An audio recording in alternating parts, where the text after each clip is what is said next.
Bismillahirrahmanirrahim. Assalamualaikum warahmatullahi wabarakatuh. Waalaikumsalam warahmatullahi wabarakatuh. Ya, hadirin sekalian yang saya cintai dan saya banggakan. Siap. Sebelum kita memulai agenda atau materi hari ini, pembelajaran hari ini, alangkah baiknya kita berdoa dulu ya. Untuk itu doa dipimpin oleh ketua kelas. Silakan. Duduk siap. Gerak. Sebelum belajar, marilah kita berdoa. Berdoa dimulai.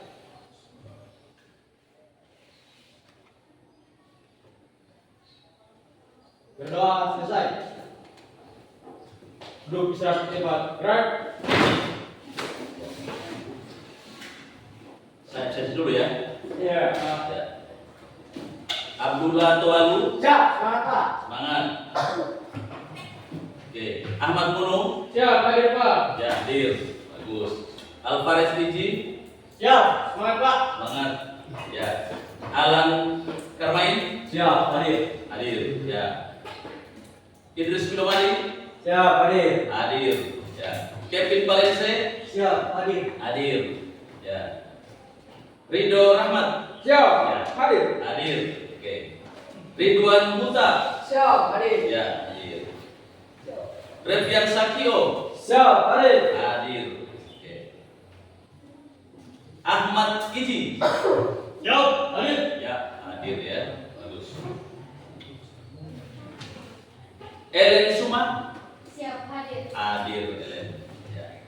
Febri Tasyana Muksin. Siap hadir. Hadir. Oke. Hawa Ali. Siap hadir. Ya, hadir. Putri Andriani Saleh. Siap hadir. Ya, hadir. Mariati Asman. Siap hadir. Ya, hadir. Oke, hadir semua ya. Alhamdulillah. Hadir semua. Oke, untuk saat ini saya tanya kepada adik-adik, bagaimana kabar adik-adik hari ini? Baik. Kalau baik kabarnya, maka dalam agenda untuk materi hari ini saya akan tanyakan, siapa di antara adik-adik yang sempat melihat tambak udang? Siap. Oke, tuh tentunya banyak ya. Ya. Ingat bahwa di daerah kita banyak sekali tambak udang. Jadi daerah kita terkenal, daerah Papua itu terkenal dengan daerah tambak udang. Kalau yang tidak tahu tambak udang, sudah keterlaluan itu, karena di kita banyak. Oke, sekarang yang kedua, aku bertanyakan, siapa yang tahu keramba jaring apung? Ya. Ini tahu. Nah, ini tahu ya. Oke, keramba jaring apung ada di pantai kita. Tapi saya maklumi, Pak Guru maklumi orang yang tidak sempat melihat. Karena keramba itu hanya sering-sering ada. Tapi sekarang Pak Guru lihat ada sekitar 2 unit ya, ada di sana.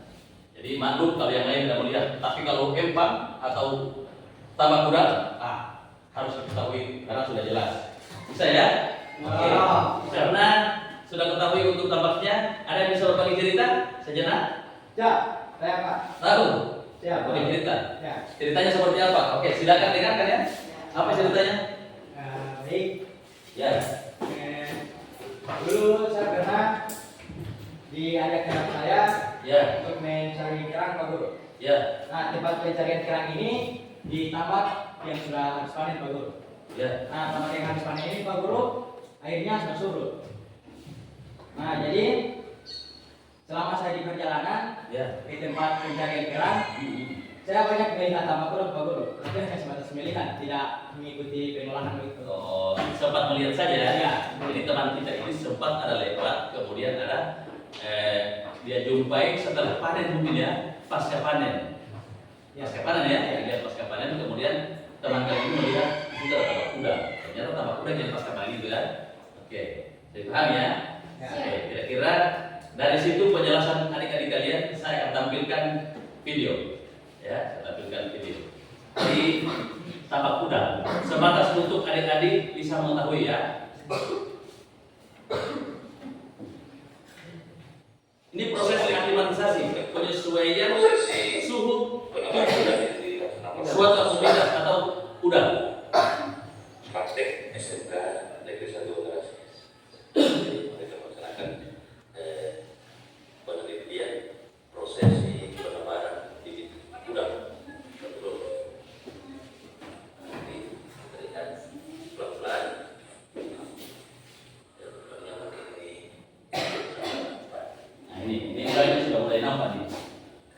adalah sesuai dengan suhu, penyesuaian suhu. Ini udangnya sudah ada. Kelihatan ya? Ya.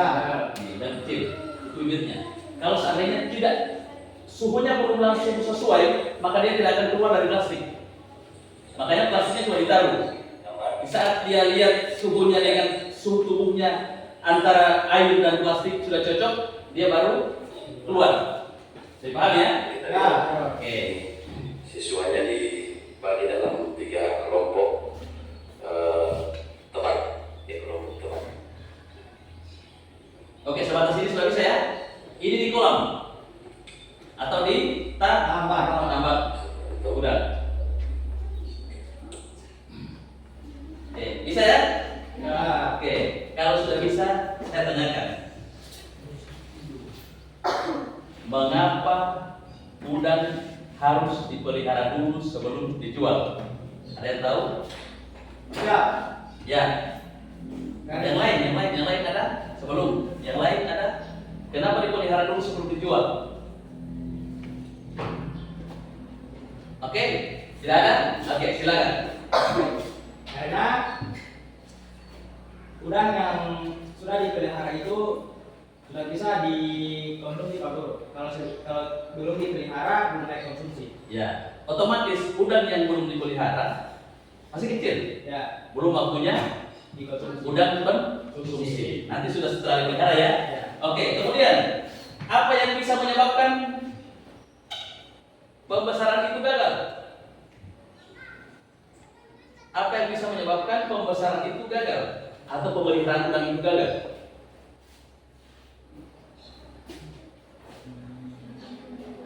Ya. Oke, silakan. Ya, karena ada beberapa faktor, salah satunya pemberian pakan yang berlebihan. Ya, salah satu faktor karena pemberian pakan yang berlebihan itu akan berakibat fatal juga karena menyebabkan amonia. Kelebihan pakan dia akan menjadi racun di bawah hitam pakan sendiri, akan jadi racun. Makanya udang akan mati biasanya karena kelebihan pakan. Ada juga yang lain, kualitas air juga akan menyebabkan udang itu akan mati. Oke, karena itu saya sediakan slide ya.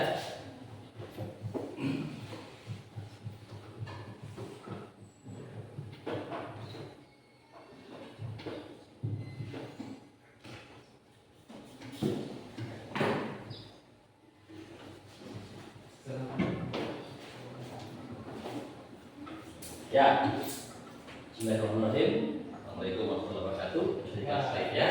Oke, kita lewati saja. Oke, ini pembelajaran kita untuk saat ini adalah teknik pembesaran komoditas air, ayam dan laut. Oke, lewat. Oke, saya sampaikan tujuan pembelajaran kita hari ini. Yang pertama, menyebutkan komoditas utama air payau dan laut. Kemudian yang kedua, menjelaskan tahapan teknik pembesaran, memahami proses dari persiapan wadah, pemilihan benih, dan manajemen pakan. Kemudian menganalisis faktor keberhasilan dan kegagalan. Oke, yang keempat, menyusun solusi. Oke, menyusun solusi ya. Oke, itu tujuan pembelajaran kita pada hari ini. Oke, sekarang setelah tujuan pembelajaran ini adik-adik lihat, saya akan coba putarkan video. Adik-adik lihat apa yang terjadi pada video nanti akan saya putar sebentar. Setelah video itu akan saya putar, adik-adik silakan untuk dapat mengambil kesimpulan. Ini kira-kira apa yang terjadi ini? Apa kondisi yang terjadi sekarang ini pada saat video saya akan putar? Jadi adik-adik bisa menyimpulkan ya. Oke, saya akan coba putar ya.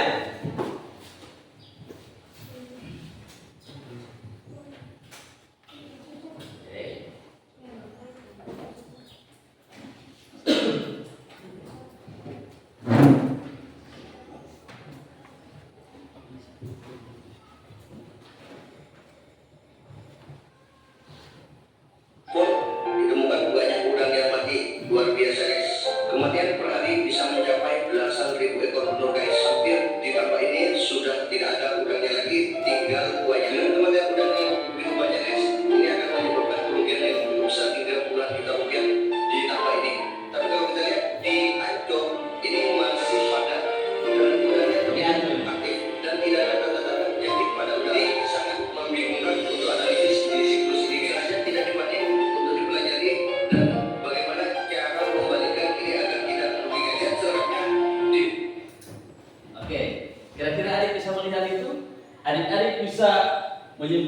apa kira-kira yang terjadi? Tadi sudah jelaskan, sudah ditayangkan bahwa pada saat dilihat di empang atau dilihat di kolam atau di tambak, dilihat bahwa udang banyak yang sudah mati. Tapi pada saat dilihat di alat pengecek atau anco itu, dilihat ternyata udang masih sehat. Makanya sangat membingungkan. Tadi disampaikan toh, mereka bingung. Apa yang terjadi saat ini? Dia lihat udang banyak yang mati. Ini kan bukti udang yang mati banyak. Udangnya mati. Tapi di lain sisi, udang ini banyak yang segar di sini. Ini udang segar. Setelah dimasukkan ke dalam jaring, ini banyak sekali yang segar. Tapi di atasnya banyak udang yang mati. Apa penyebab udang itu? Nah, oleh karena itu, saya akan coba bagikan lembar kerja atau LKPD, lembar kerja peserta didik. Silakan adik-adik menyimpulkan, ya, apa kira-kira penyebab udang ini mati? Oke, kira-kira ada bisa menyimpulkan apa penyebab udang ini mati? Kemudian yang kedua, bagaimana cara mencegah udang ini mati? Bagaimana cara mencegahnya agar supaya sudah tidak ada yang mati? Paham ya? Oke, sekarang saya akan bagikan lembar kerja kalian.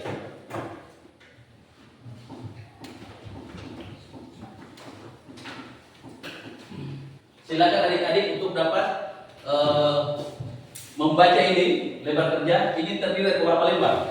Baca ini ada berapa lembar? Baca studi kasus yang terjadi pada saat Anda melihat tayangan video tersebut. Oke, silakan.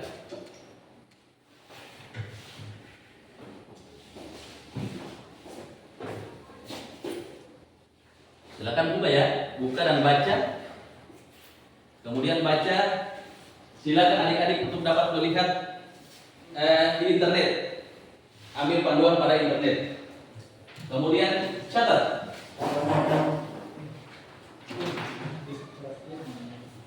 Catat di situ. Catat di situ kayak dari internet kan cari. Ini guys. Dua ya. Saya kasih dua karena supaya jelas ya. Dibagi supaya jelas.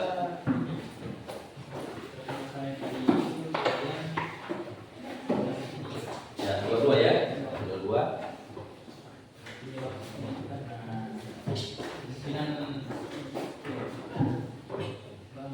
Ya, silakan saya kasih dua untuk dapat dibaca.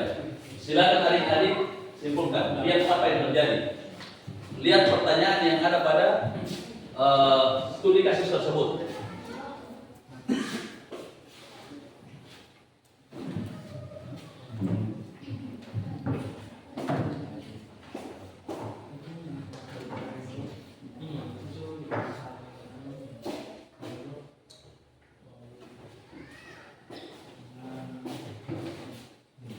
Adik-adik harus pahami betul bahasa yang ada di dalam studi kasus. Ini studi kasusnya. Coba satu orang bisa membaca. Studi kasus bisa membaca. Nah, perhatikan semua ya. Studi kasus di sini sebuah tambak udang Paname mengalami masalah. Ya, masalah. Pada minggu keempat banyak udang mati mendadak. Air tambak terlihat keruh. Bau tidak sedap muncul dan sisa pakan menumpuk. Pemilik tambak bingung karena sebelumnya sudah menebar benih umbul. Jadi dia bingung. Dia sudah tebar benih umbul tapi ternyata kejadian pada saat sudah berjalan udangnya mati. Nah, sekarang pertanyaannya, apa masalah utama yang terjadi pada tambak tersebut? Apa masalah utama? Kemudian yang kedua, faktor apa saja yang kemungkinan menjadi penyebab masalah? Oke, jadi masing-masing dari ketiga kelompok, silakan mengambil kesimpulan masing-masing dari tayangan video, kemudian studi kasus yang ditanyakan. Di sini ada studi kasus, air tambak terlihat keruh, bau tidak sedap muncul, sisa pakan menumpuk, banyak udang yang mati. Silakan untuk adik-adik, silakan untuk dapat mengambil kesimpulan.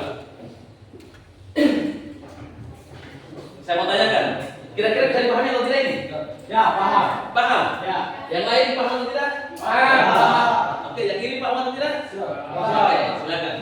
Ketika yang tidak diketahui silakan ditanyakan. Oke, yang tidak diketahui silakan ditanya. Oke. Di samping saya perlihatkan studi kasus, saya akan coba langsung ke slide ya. Saya nyalakan slide.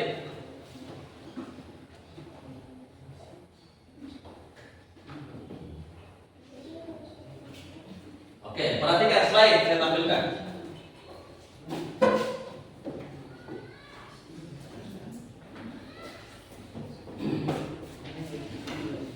Ya, jadi ya. Monggo.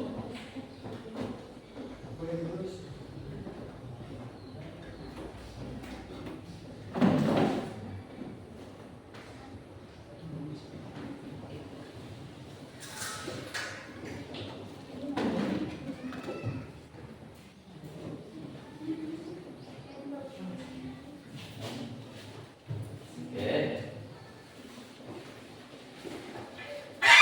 Oke. Ini komoditas utama air payau dan laut. Komoditas utama air payau dan laut. Kita lihat Indonesia memiliki beragam komoditas budidaya air payau dan laut dengan nilai ekonomis tinggi. Masing-masing memiliki teknik budidaya spesifik sesuai kebutuhan biologisnya. Oke. Lihat. Ini udang Paname. Ya. Udang Paname. Oke.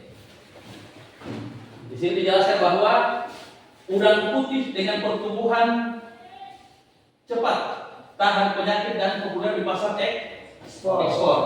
Oke, yang kedua, ikan bandeng.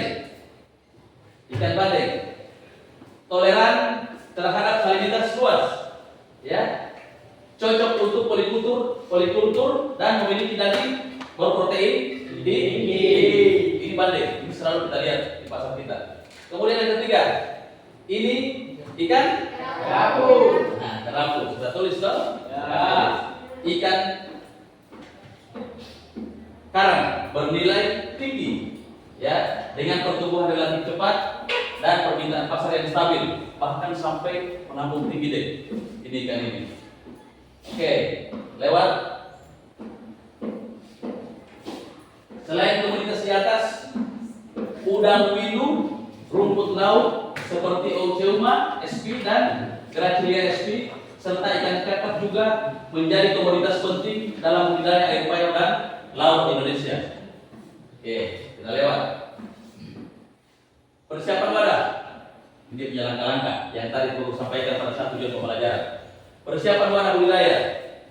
Tahap persiapan merupakan fondasi penting untuk keberhasilan budidaya. Persiapan yang baik menciptakan lingkungan optimal bagi pertumbuhan komoditas. Oke, kita lihat. Tambak. Nah, penjelasannya, pengeringan dasar selama 7 sampai 14 hari. Jadi pada saat belum diadakan penebaran udang, itu dikeringkan dulu tambaknya selama 7 sampai 14 hari. Nih. Kemudian yang kedua, perbaikan pematang dan saluran air. Ini langkah-langkah untuk menuju kepada persiapan wadah. Yang ketiga, pengapuran.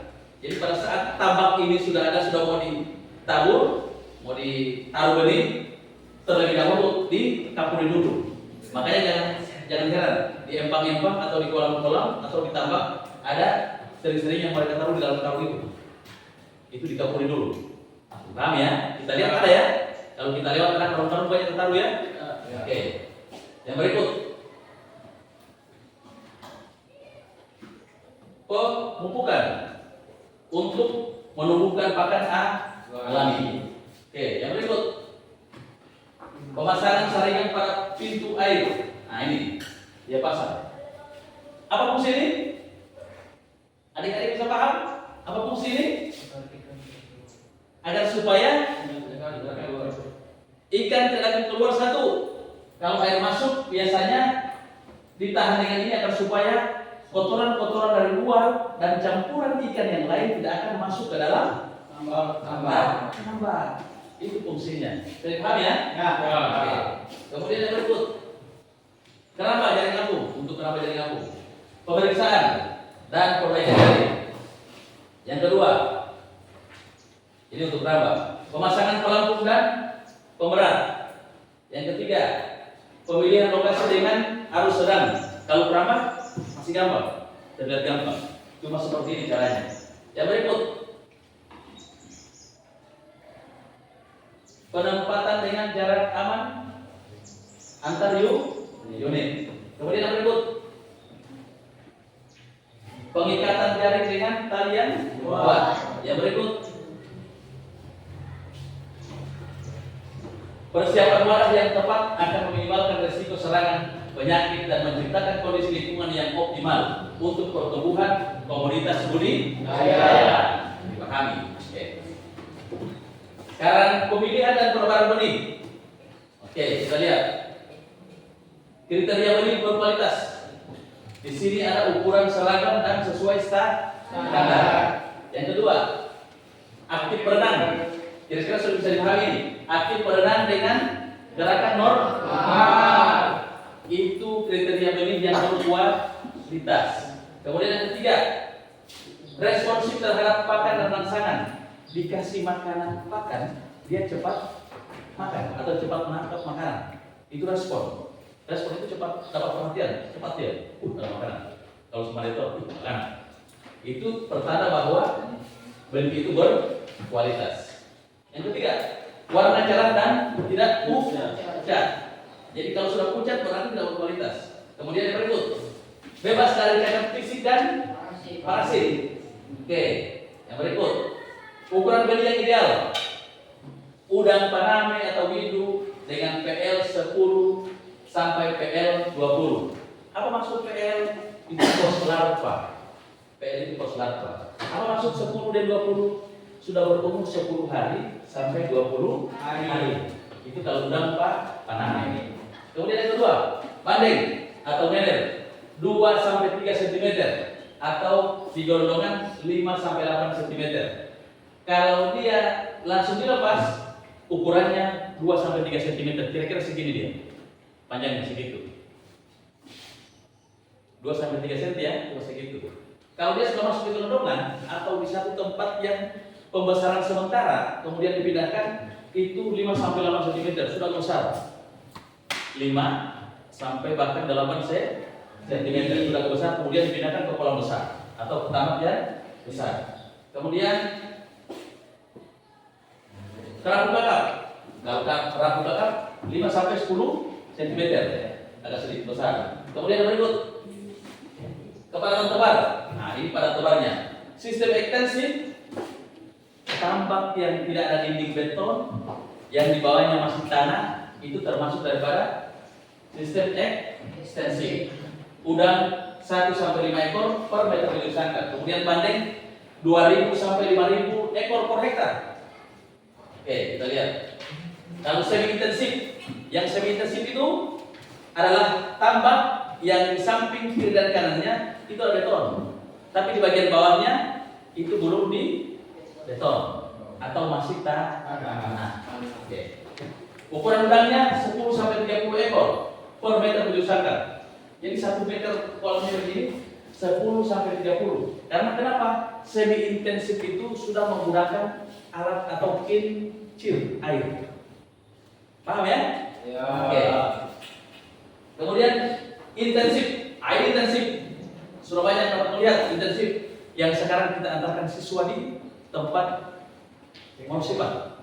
Si Joli itu sudah ada, dia punya kincir yang aktif siap malam. Kita putar dengan air itu, dia putar. Itu sudah masuk dalam intensif. Karena intensif yang di samping kiri, di bagian bawah, di kanan sudah ada beton ataupun tempat wadah tertentu yang sudah dibuat sedemikian rupa yang canggih.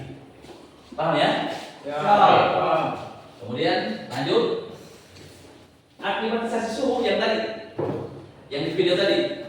Aklimatisasi suhu dan salinitas sangat penting dilakukan sebelum penebaran. Pada saat orang sebelum menebar, ini yang penting kita lakukan. Penting ini dilakukan sebelum penebaran untuk mencegah stres pada benih yang dapat menyebabkan kematian. Jadi apa tujuan yang tadi itu? Agar supaya benih ini tidak akan stres. Oke. Lanjut. Manajemen pakan. Oke, kita lihat.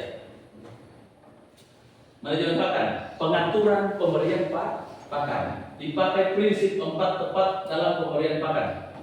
Dia pakai prinsip 4 tepat. Yang pertama, sesuaikan dengan spesies. Disesuaikan dengan apa yang kita tebar itu. Udang ke atau ikan. Oke. Yang berikut. Tepat jumlah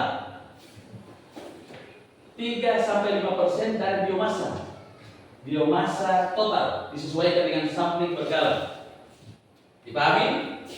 Maksudnya begini, kalau seandainya dalam satu tambak udang dipelihara 100 ekor, maka makanannya ini dia punya pakannya 3-5%.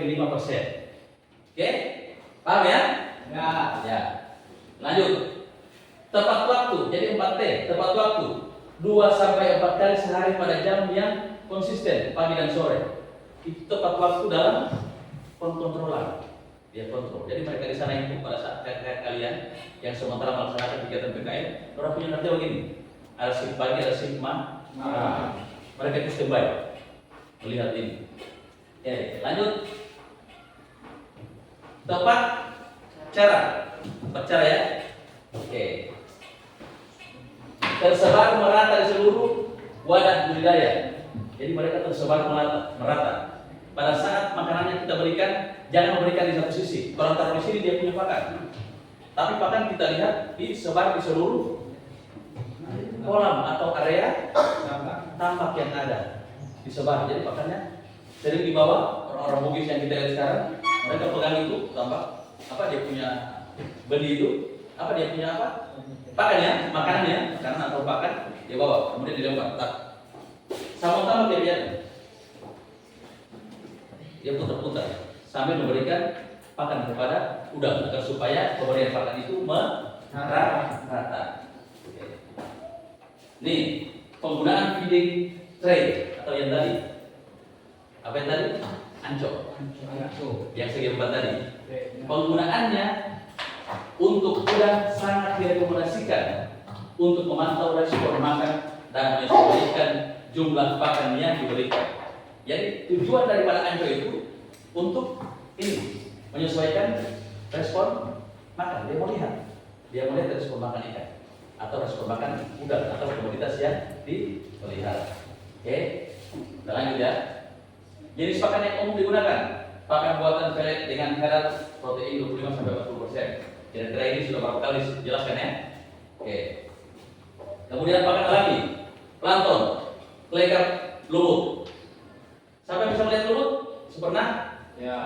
Sempat sama ya? Ya. Kelekar juga seperti itu. Kelekar itu lumut-lumut yang berwarna coklat-coklatan. Kalau yang lumut dia berwarna hijau. Kalau dia bercampur ada coklat, ada abu-abu, campur. Kemudian kita plankton itu tumbuhan-tumbuhan kecil yang bisa jadi makanan udang. Oke. Ikan runcak ini juga ikan halus yang kadang-kadang tidak laku di pasaran. Dia berikan jadi pakan ikan, tapi ikan kerapu atau bakar. Ini dia buang di kerapu bakar, dia suka sekali. Mereka akan suka. Oke. Perhatian, jadi sumber perhatian. Pemberian pakan yang berlebihan dapat menyebabkan pencemaran air, penurunan kualitas air, dan pemborosan biaya produksi. Oke, tinggal satu. Oke, pencegahan pengendalian penyakit. Lakukan tes sampel sebelum penebaran. Kemudian yang kedua, hanya beli dari HCR bersertifikat. Dia beli dari tempat perusahaan yang sudah bersertifikat. Kemudian yang ketiga, karantina beli selama 3 sampai 5 hari di karantina. Supaya mereka itu dari tempat yang luas ke tempat yang sudah terbatas, mereka sudah terbiasa. Itu tujuannya. Bisa ya? Oke, disinfeksi. Dia mau semprot, penyemprotan. Sterilisasi peralatan dengan kaporit atau iodin. Dia mau bersihkan dulu. Kemudian pembatasan akses pengunjung. Nah, ini juga penting sekali. Pengunjung jangan sampai bebas, harus dibatasi. Oke? Penggunaan pakaian dan sepatu khusus area budidaya harus pakai alat lengkap. Jangan sampai kita sembarangan. karena akan merusak atau membunuh ya sesuatu komoditas yang kita pelihara. Kemudian monitoring, periksa sampel rutin 1-2 kali seminggu. Kemudian observasi tingkah laku dan nafsu makan, pengamatan gejala klinis seperti perubahan warna, dokumentasi riwayat kesehatan komoditas. Oke. Tindakan saat terjadi wabah penyakit, isolasi area yang terinfeksi untuk pencegahan penyebaran. Kurung tanpa yang ketika itu sudah terinfeksi area penyakit, dikurung, ditutup ya, ditutup, dibatasi.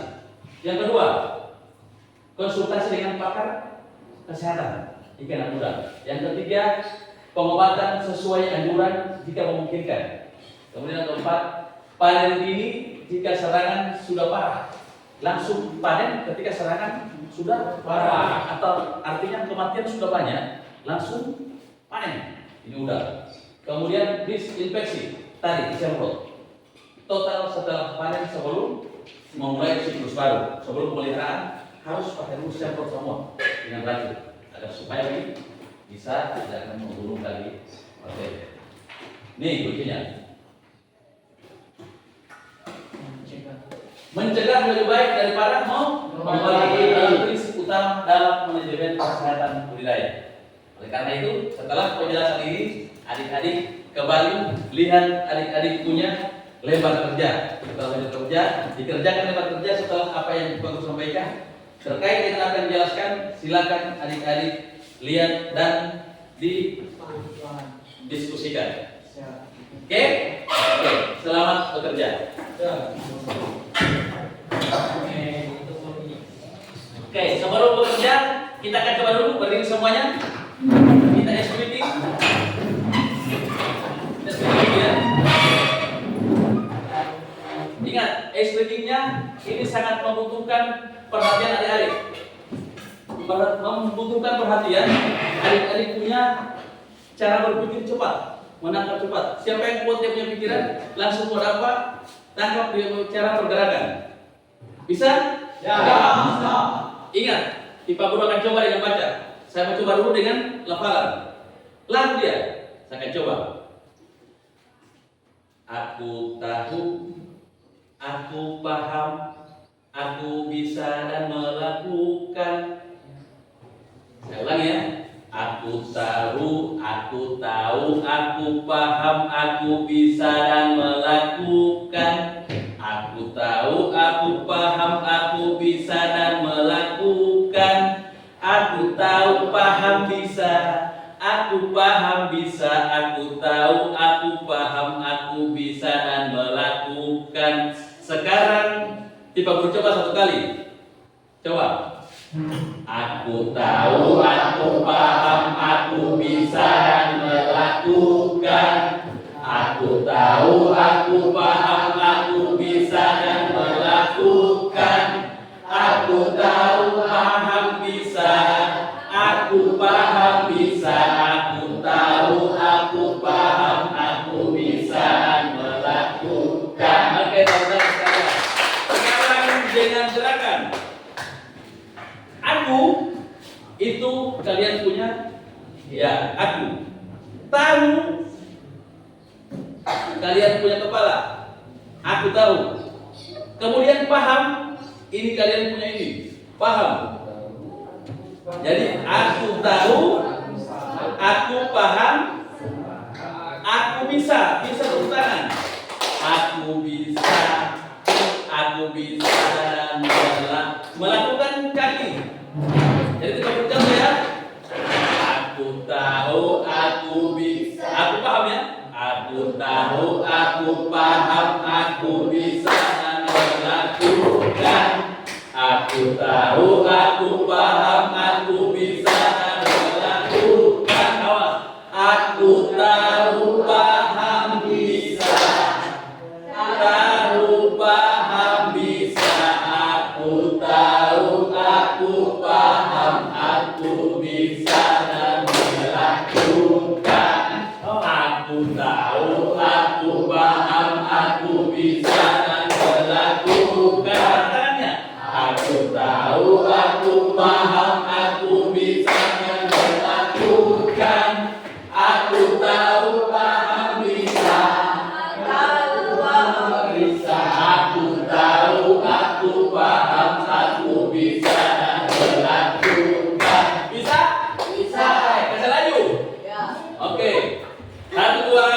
Tiga. Aku tahu, aku paham, aku bisa melakukan. Aku tahu, aku paham, aku bisa melakukan. Aku tahu, paham, bisa. Aku tahu, bisa. Aku paham,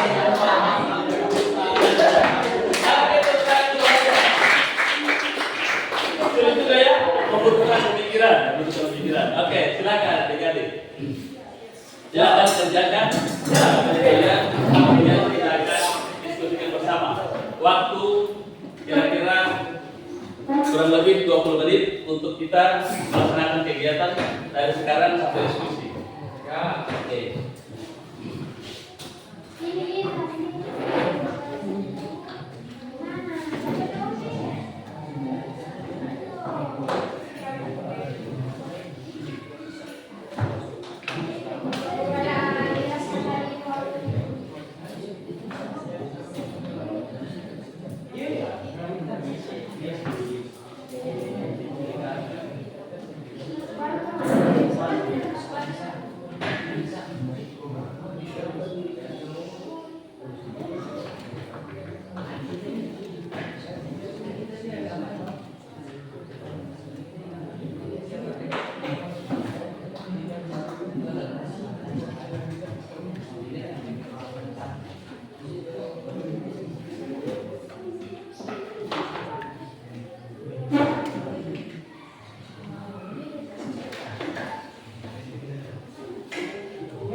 Silakan catat ya. Sudah ada dari sumber internet, kemudian kalian kerja sama.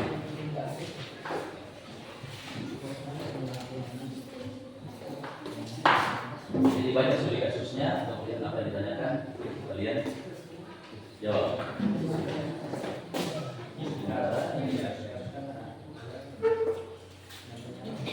Ya, lihat pada sumber internet.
Harapnya tidak terlalu sulit ya.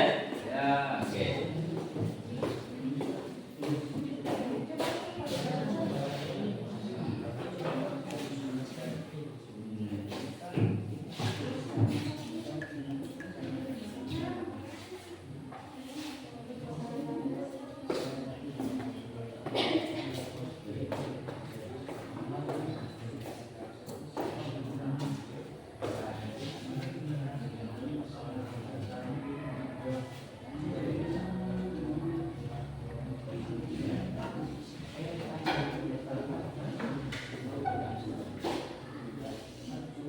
Bisa dipahami kira-kira? Bisa? Ya, bisa.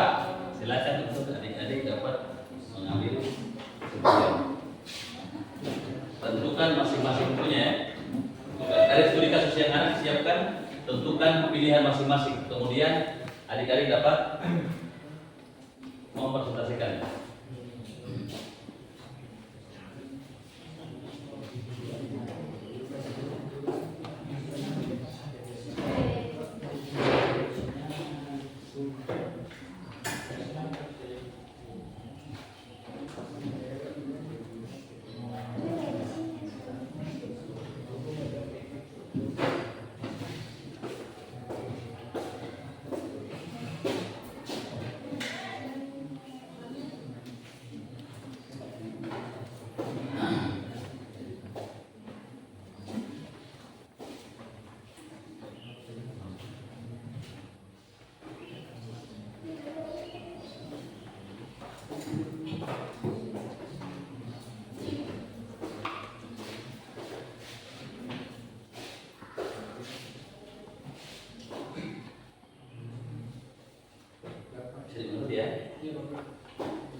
banyak sumber yang disediakan di internet. Jadi tidak ada yang sulit ya. Disediakan pada internet, banyak disediakan sumber-sumbernya. Jadi karena banyak disediakan, maka saya merasa bahwa tidak ada yang sulit sekarang. Adik-adik menjawab sulit itu zaman dulu masuk akal. Kalau sekarang sudah banyak sekali ya, mudah karena ada sumber internet yang dapat memberikan peran aktif untuk adik-adik.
Sudah?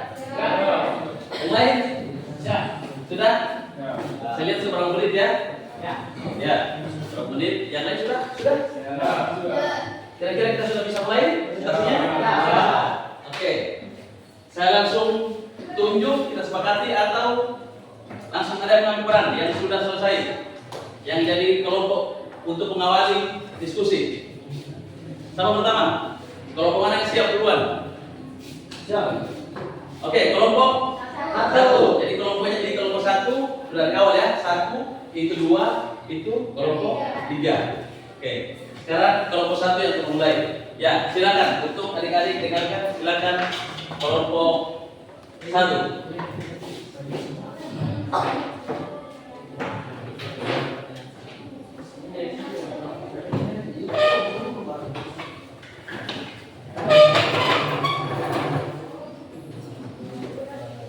Jadi pada saat disajikan kelompok lain menanggapi. Pada saat setelah menanggapi selesai itu berikan pertanyaan setelah diberikan kesempatan oleh para pemateri. Ya, para yang lain duduk. Hanyalah moderator yang bisa berdiri. Kemudian moderator duduk setelah mengundang si penyanyi. Oke, silakan moderator. Setelah moderator undang penyanyi, penyanyi berdiri, moderator duduk. Assalamualaikum warahmatullahi wabarakatuh. Waalaikumsalam warahmatullahi wabarakatuh. Perkenalkan, nama saya Rupiah Sakio, saya perwakilan dari kelompok 1. Ini saya sebagai moderator. Baik, tanpa berlama-lama, ini kami akan mempresentasikan tentang studi kasus yang berjudul Udang Sering Sakit yang akan dipaparkan oleh Saudara Mariati Asma. Waktu dan tempat kita silakan. Ya. Baik, terima kasih. Terkait masalah yang ditemukan yaitu udang sering sakit. Penyebabnya adalah Tunggu. Itu menghadap ke sana dari sini biar teman-teman di belakang bisa melihat ya. Jadi si Maria di sini di tempat di sini. Jadi yang sekarang di tempat yang sini tadi, tempat moderator tadi. Ya.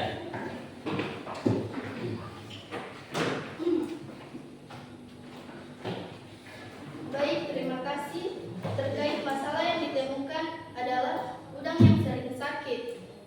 Penyebabnya yaitu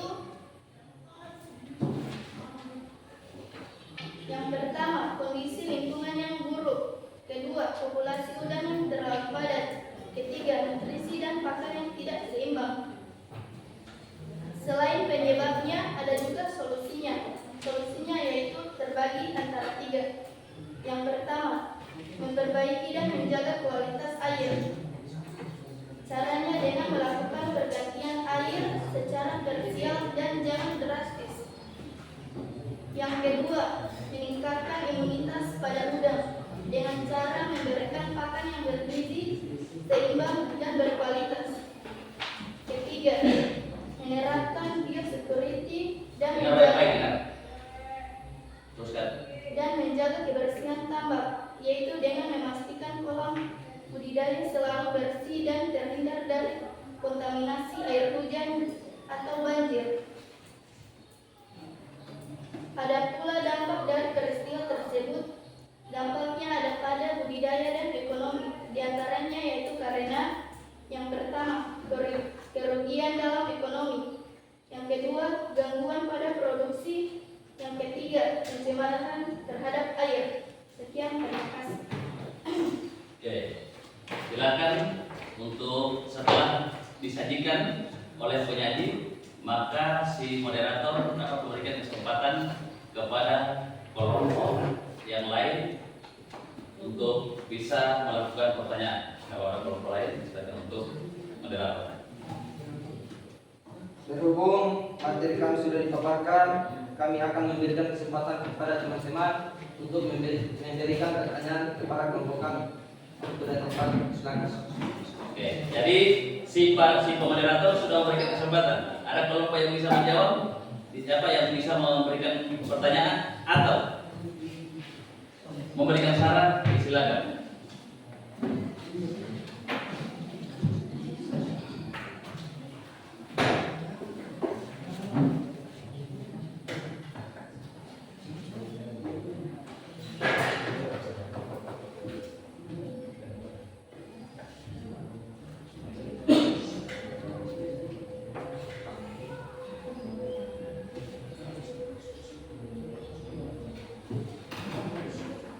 Siap, Bro. Ya. Siap, silakan. Bertanya. Notulen, silakan dicatat.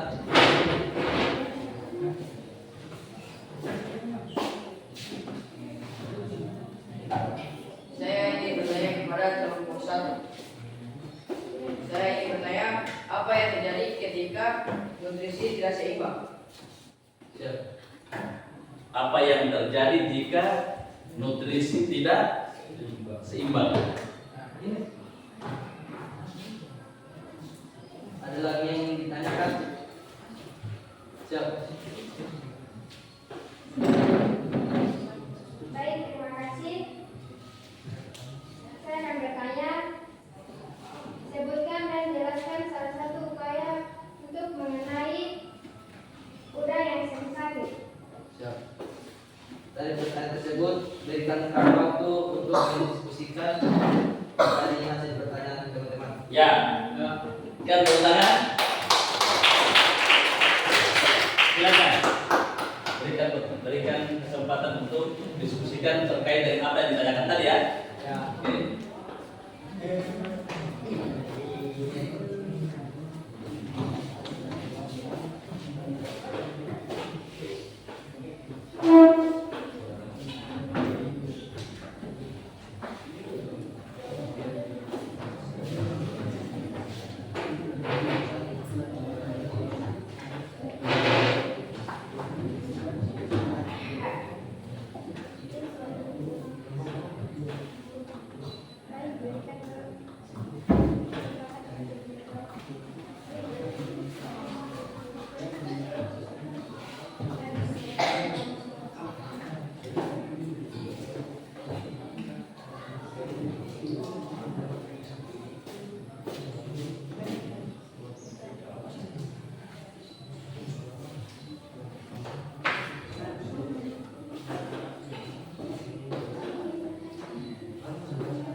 Baik, berhubung kami sudah mendapatkan jawaban dari teman-teman, Saudara Bayu di sini akan menjawab pertanyaan-pertanyaan tersebut. Oke. Waktu dan tempat dipersilakan. Baik, terima kasih. Di sini saya akan menjawab pertanyaan dari kelompok 2, Kedua ya. yaitu akan menurunkan nafsu makan dan melemahkan sistem kekebalan pada udang.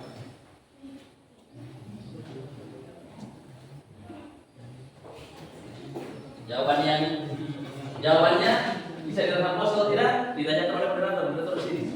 Oke, silakan tanyakan. Apakah dengan jawaban itu puas? Apakah dengan jawaban itu kelompok 2 puas?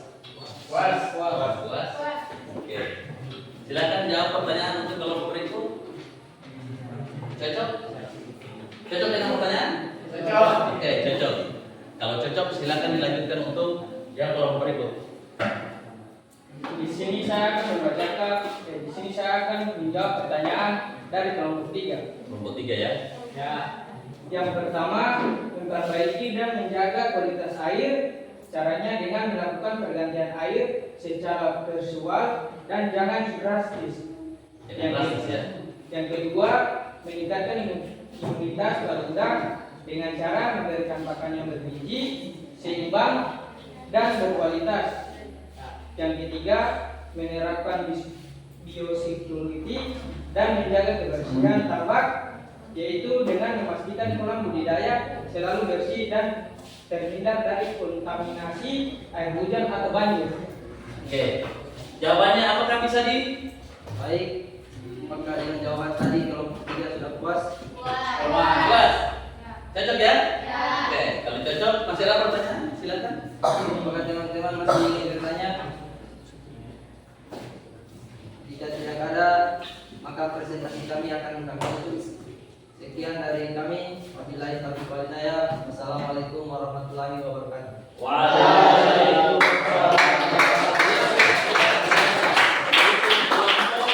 Satu ya, kelompok 1. Berikut siapa yang siap di antara kelompok?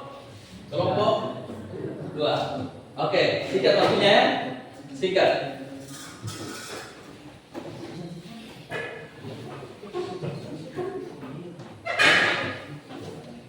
Baik, assalamualaikum warahmatullahi wabarakatuh. Waalaikumsalam warahmatullahi wabarakatuh. Saya Alfalidi selaku moderator dari kelompok 2. Kami akan mempresentasikan materi yang akan kami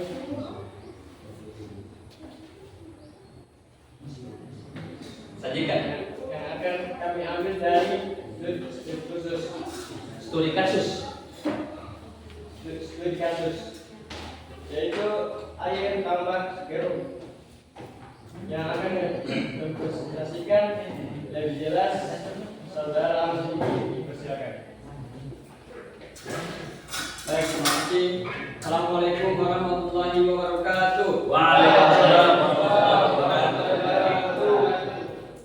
Perkenalkan, nama saya Ahmad Sidi. Di sini saya akan presentasikan hasil diskusi kami mengenai studi kasus tersebut yang berjudul air tambak terlihat keruh. Iya. Tambah. Pada terdapat masalah air tambak terlihat keruh. Ada beberapa penyebab, yaitu kelebihan bahan organik, sisa pakan yang tidak dimakan, dan kotoran dari udang atau ikan akan terurai menjadi materi organik, meningkatkan kekurangan air. Yang kedua, aktivitas bakteri. Proses dekomposisi bahan organik bahan organik oleh bakteri yang terjadi di dalam air juga menghasilkan partikel dan larut yang meningkatkan kekeruhan. Yang ketiga, masalah kualitas air sumber. Kualitas air yang berasal dari sumbernya seperti sungai atau sumur yang sudah mengandung banyak sedimen atau kotoran akan membuat air tambak langsung keruh saat dimasukkan. Dampak air keruh pada tambak, yaitu gangguan fotosintesis. Kekeruhan menghalangi cahaya matahari menembus air, sehingga fitoplankton tidak dapat berfotosintesis dengan optimal. Yang kedua, kekurangan oksigen. Kurangnya fotosintesis berarti kadar oksigen terlarut dalam air berkurang, yang sangat dibutuhkan udang untuk bernapas dalam tubuh. Cara mengatasi air tambak keruh, yaitu filter dan pengendap. Mengalirkan air ke kolam yang lebih besar untuk mengendapkan partikel atau menggunakan alat penyaring air dapat membantu. Penggantian air, mengganti sebagian air tambak dapat membantu mengurangi kekeruhan. Pengendalian pakan, mengatur jumlah pakan tidak berlebihan akan langka adalah langkah penting untuk mengurangi sisa pakan yang memicu kekeruhan. Pengelolaan dasar tambak, mengelola aktivitas di dasar tambak agar dapat mengangkat lumpur. Singkat. Untuk mengatasi solusi tersebut, Sedikit. ada beberapa solusi, yaitu pengendapan dan penyaringan. Pengendapan, aliran air ke kolam yang lebih besar sehingga laju air melambat dan partikel padat mengendap di dasar kolam. Penyaringan, gunakan alat penyaring untuk memisahkan partikel padat yang menyebabkan kekeruhan air. Ada beberapa dampak, yaitu air tambak yang keruh berdampak buruk bagi kehidupan organisme budidaya, terutama udang, karena mengurangi penetrasi cahaya matahari yang penting untuk fotosintesis fitoplankton dan produksi oksigen. Sekian presentasi dari saya. Baik, terima kasih. Akan dilanjutkan oleh moderator. Pak moderator, Silakan moderator. baik, yaitu presentasi kami kelompok 1 maupun kelompok 3. Jika ada yang ditanyakan, waktu di depan silakan. Silakan.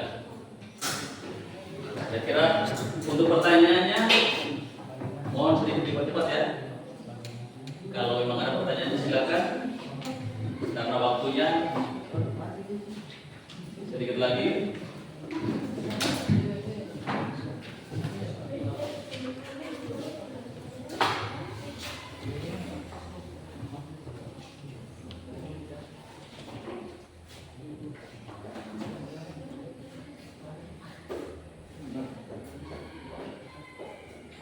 Ya, untuk kelompok sana silakan kalau ada pertanyaan. Kalau tidak ada, tidak apa-apa. Tidak ada pertanyaan, tidak apa-apa. Atau merasa pas. Kalau memang ada yang ditanyakan, cepat ditanyakan. Ya, silakan. Moderator. Baik, terima kasih.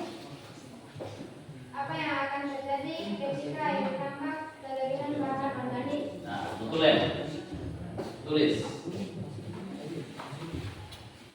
Apa yang akan terjadi ketika air tambak terlihat Kelebihan bahan organik.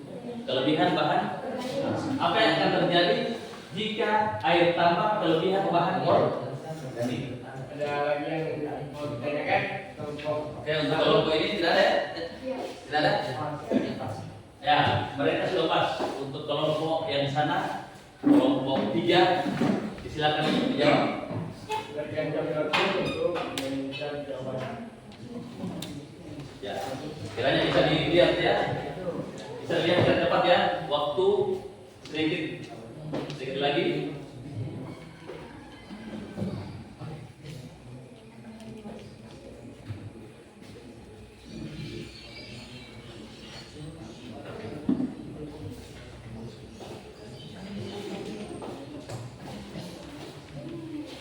Bisa. Nah. Oke, silakan. Kalau bisa dijawab langsung, silakan. Dijawab langsung. Baik, terima kasih. Di sini saya menjawab pertanyaan dari kelompok 3. Pertanyaan dari kelompok 3, apa yang terjadi ketika air tambak kelebihan bahan organik? Ketika air tambak Kelebihan bahan organik, maka air tambak itu akan menjadi keruh.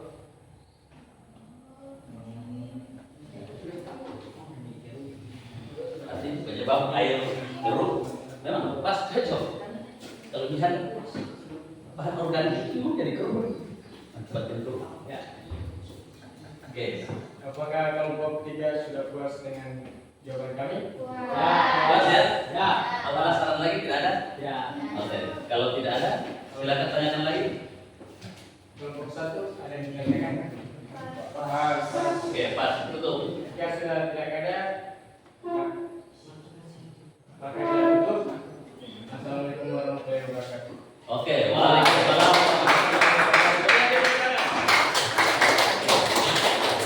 Oke, semangat ya, harus semangat. Silakan untuk kelompok 3 menyajikan materinya atau menyajikan presentasinya. Waktu singkat. Baik, assalamualaikum warahmatullahi wabarakatuh. Waalaikumsalam warahmatullahi wabarakatuh. Saya Febri Kaciana Musin selaku moderator dari kelompok 3. Kami akan mempresentasikan materi yang kami ambil dari studi kasus, yaitu bau air tambak tidak sedap yang akan dipresentasikan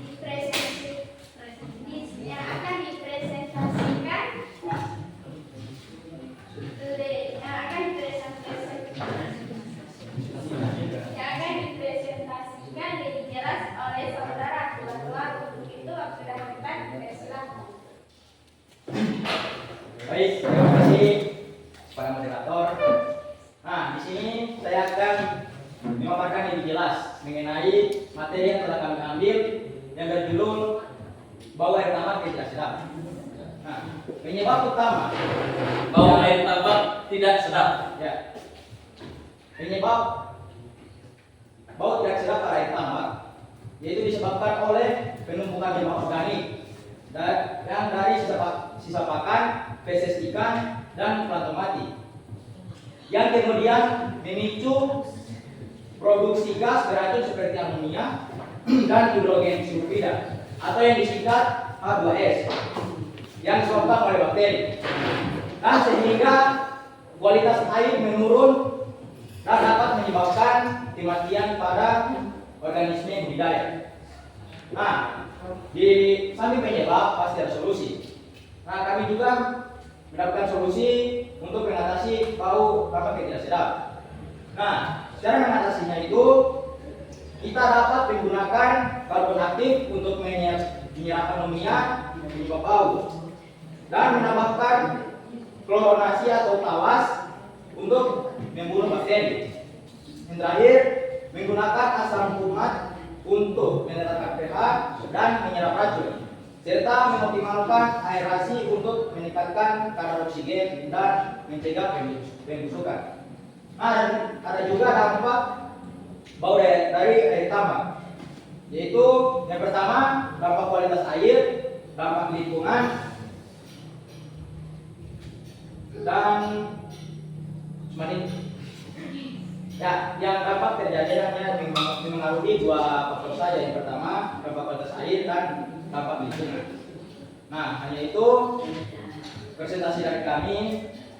Jika ini sudah seperti dari kami, selanjutnya saya serahkan kepada moderator. Baik, terima kasih. Itulah presentasi dari kami. Jika ada pertanyaan atau masukan, kami persilahkan.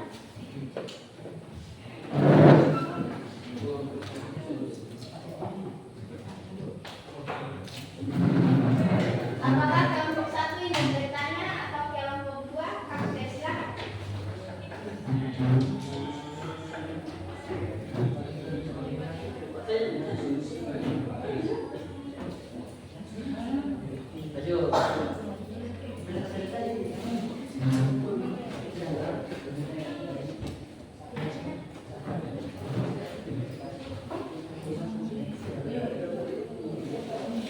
Silakan bagi kelompok yang sudah diminta untuk dapat memberikan pertanyaan.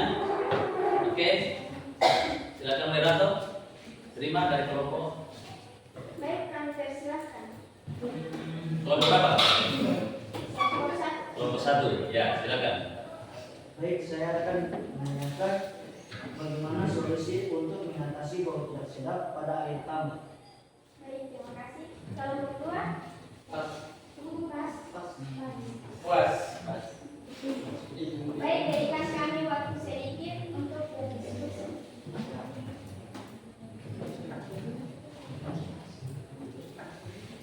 Ya, berikan waktu ya untuk merebut mencari jawaban dari pertanyaan yang telah dilempar oleh kelompok 1.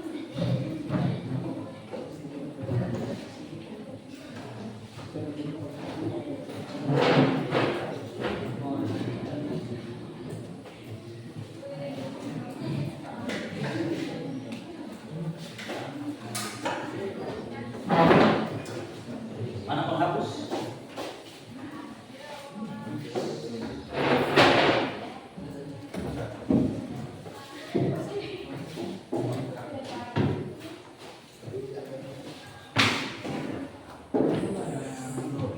Baik, kelompok 1, rekan saya akan menjawab pertanyaannya. Untuk itu, waktu yang tepat dipersilakan. Baik, terima kasih. Saya akan menjawab pertanyaan dari kelompok 1.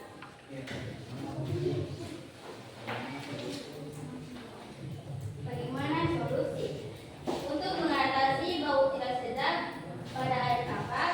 Anda dapat menggunakan karbon aktif untuk menyerap amonia, penyebab bau, menambahkan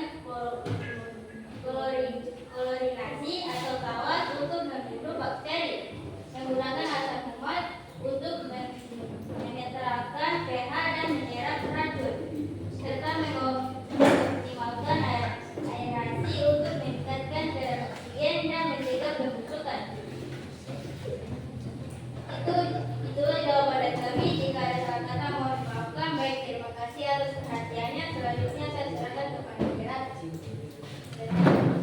Baik, terima kasih. Jika masih ada pertanyaan lagi, kami persilahkan.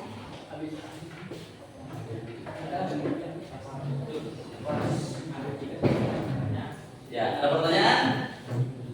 Apakah Masih ada pertanyaan lain untuk kelompok 2? Pas? Ya, kira-kira masih ada kelompok 1? Pas? Oke, kalau pas silakan moderator. Baik, itulah hasil diskusi kami. Lebih dari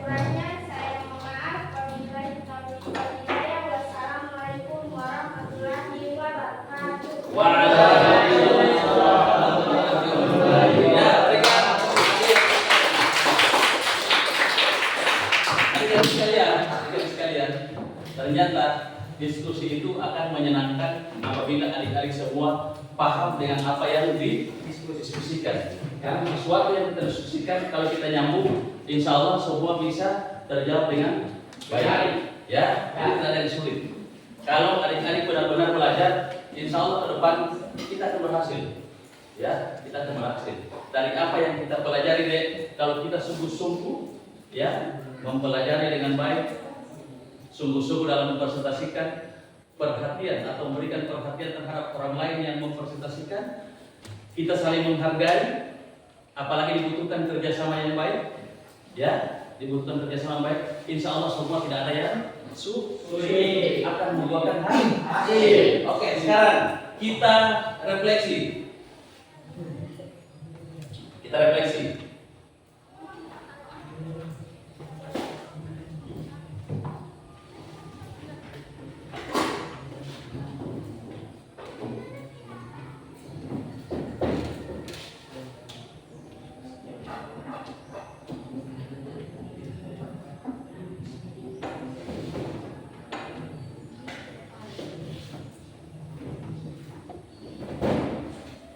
Air payau dan laut. Oke, sekarang kira-kira di antara kita sama-sama, di antara adik-adik, siapa yang bisa, faktor apa yang paling menentukan keberhasilan pembesaran komunitas air payau dan laut? Ini sudah jelas ya? Kita pelajari bersama. Faktor yang dapat menentukan keberhasilan pembesaran komunitas air payau dan laut dilihat dari segi apa yang kita pelajari bersama tadi. Tentunya dari faktor, ya silakan, ya kualitas air paling menjadi penentu untuk dapat menentukan keberhasilan pembesaran. Oke, di samping faktor kualitas air ada lagi yang bisa. Pemberian pakan juga termasuk penentu daripada keberhasilan. Kalau komoditas yang kita pelihara baik udang maupun ikan kita tidak beri pakan, belum tentu akan berhasil. Sudah pasti tidak akan berhasil. Oke, ada lagi yang lain. Ada lagi yang lain selain pakan, kemudian kualitas air. Yang tadi saya jelaskan tadi, ya, menjaga kualitas air. Menjaga kualitas sama yang tadi. Menjaga kualitas. Ada lagi? Ya, silakan. Ini teman kalian silakan. Menetralisasi oksigen. Penetralan oksigen cocok. Penetralan oksigen. Jadi menetralisasikan oksigen. Ada lagi? Yang lain? Sebagai penentu keberhasilan pembesaran, lihat dari benih ikan atau benih udang yang sehat yang tadi telah dijelaskan, atau yang berkualitas. Saya paham ya? Oke, yang berikut. Yang kedua, bagaimana menjaga keseimbangan antara keuntungan budidaya dan kelestarian lingkungan? Bagaimana menjaga keseimbangan antara keuntungan budidaya dan kelestarian lingkungan? Tentunya ya, untuk menjaga keseimbangan antara keuntungan budidaya dan kelestarian, kita betul-betul memahami dasar-dasar untuk kita memulai suatu usaha budidaya. Jadi paham ya? Kan tidak mungkin kita melakukan suatu usaha tanpa ada perhitungan, ya kan?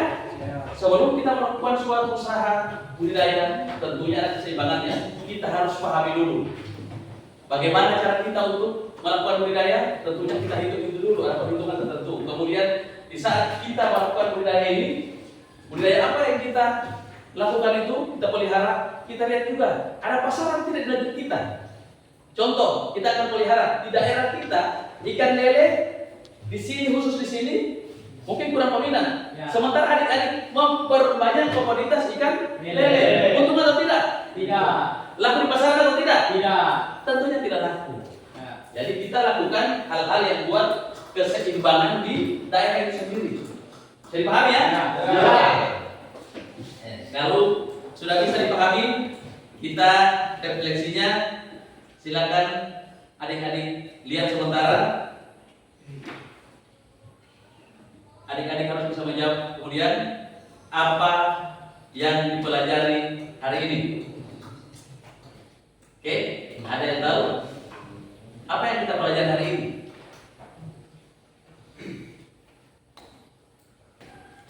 Apa yang kita pelajari hari ini? Ya, silakan.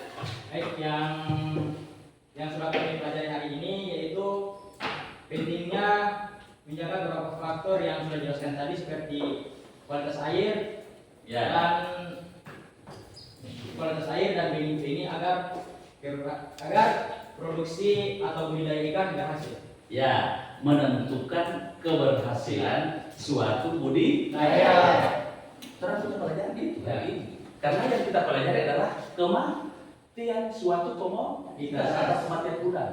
Jadi menentukan keberhasilan suatu budidaya itu yang kita pelajari. Oke? Paham ya? Oke. Setelah itu yang kedua, masalah apa yang menurutmu paling sulit diatasi dalam pembesaran? Apa yang paling sulit diatasi? Kalau pengalaman kemarin, ya, kalau pengalaman saya kemarin, kita sama-sama yang paling sulit diatasi adalah pada saat kolam atau tambak itu bocor, tidak terdeteksi. Ada yang pengalaman yang itu? Ada. Air semua sudah keluar, sementara banyak sekali komoditas di dalamnya yang tidak cukup lagi akan oksigen tersebut, sementara komoditasnya sudah jadi padat karena airnya tinggal sedikit. Keseimbangan antara air dengan komoditas tinggal olehnya sudah tidak mencukupi lagi. Oke, sampai kita pada penutup hari ini, ya kita simpulkan ya, kita simpulkan. Oke, teknik pembesaran, mencakup persiapan wadah, pemilihan benih, manajemen pakan, pengendalian kualitas air.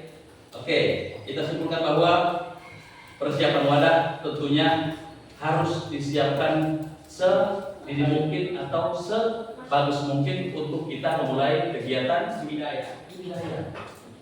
Ya, kemudian untuk pemilihan benih seperti yang tadi, kita pilih benih, kita tentukan benih yang benar-benar berkualitas.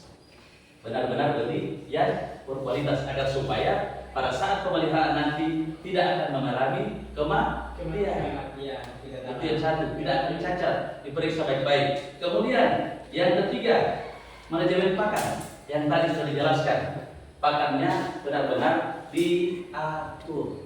Untuk pemberian pakannya diatur sedemikian rupa agar supaya tidak berlebihan. Karena kelebihan pakan akan menyebabkan amonia atau yang dalam artian dalam bahasa pemeliharaan atau dalam bahasa budaya amonia itu adalah racun. Kalau sudah kelebihan maka dia akan menyebabkan racun. Tentunya kalau sudah menyebabkan racun, apa yang terjadi pada saat racun sudah berlebihan? Akan kematian. Akan menyebabkan kematian udang. Otomatis kalau kematian sudah datang, maka apa yang terjadi? Gagal produksi. Kalau gagal produksi, apakah ada keuntungan atau tidak? Tidak. Keuntungan. Disitulah kita tidak akan berhasil apabila tidak akan kontrol terhadap segala sesuatu yang kita lakukan terhadap pembudidaya komoditas. Bisa dipahami? Siap. Bisa. Adik-adik sekalian, pentingnya pelaksanaan kegiatan pembelajaran seperti ini agar supaya kita pahami baik-baik, ya. Kita pahami pentingnya kekuatan bersama, pentingnya pelaksanaan kegiatan kelompok bersama untuk bisa kerjasama. Karena kerjasama ini maka terbentuklah pembelajaran yang aktif di dalam kelas. Kalau kalian sama-sama, mudah-mudahan sampai ke depan kita, ya, mudah-mudahan sampai ke depan kita bisa laksanakan kegiatan pembelajaran, ya. Oke. Ada tugas, catat. Silakan tugas. Catat. Tugas di rumah ya. Tugas di rumah catat.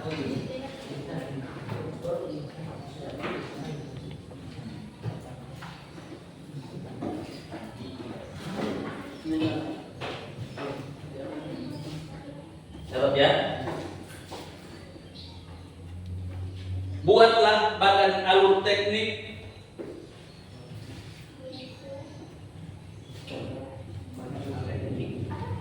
buatlah badan alur teknik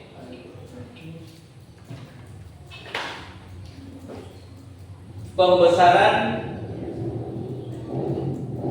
salah satu komoditas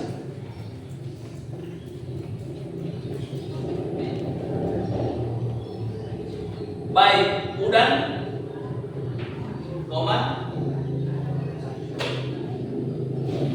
dan ikan, titik, atau maupun ikan, titik. Saya? Ya. Oke. Jadi ini kita lakukan di rumah. Buat pagar, buat yang punya pagar, buat pagar alur teknik pembesaran. Jadi mulai dari, kalau seandainya udang, mulai dari awal. Seperti apa dia punya pagar? Kita mulai dari awal-awal, kemudian sampai seterusnya. Anda bisa mengerti sendiri. Adik-adik bisa mengerti ya? Ya. Oke. Semua sudah bisa paham? Ya. Semua bisa paham? Oke, insya Allah ke depan kita akan diberikan kesehatan terus oleh Allah Subhanahu Wa Taala. Sehingga kita masih bisa dipertemukan di tempat yang sama seperti ini untuk selalu belajar ke depan untuk menjalin apa? Ya, kita punya keberhasilan. Ya, untuk menjadikan kita menjadi orang yang berhasil ke depan bagi nusa dan bangsa. Amin ya rabbal alamin. Sekian, wabillahi taufiq wal hidayah. Wassalamualaikum warahmatullahi wabarakatuh. Waalaikumsalam.